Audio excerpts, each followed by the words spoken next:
You know you could be the winner if you really wanted to, right? But the problem is you keep playing that what if game. What if it don't work? What if I fail? Nah, flip it. What if it does work? And what if you win?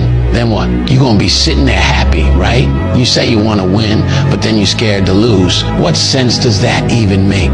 Look, you can't talk about wanting to win and then be scared of the risk.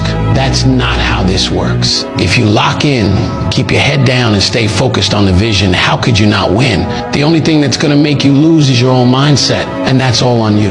Your biggest enemy ain't out there, it's in your head. So if you wanna win, you gotta get out of your own way. And here's the truth.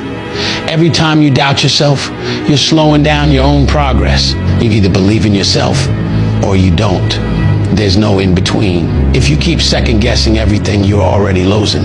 But when you stop playing scared and start moving like you're built for this, you'll see everything change. So stop thinking about what could go wrong and start focusing on what's gonna go right.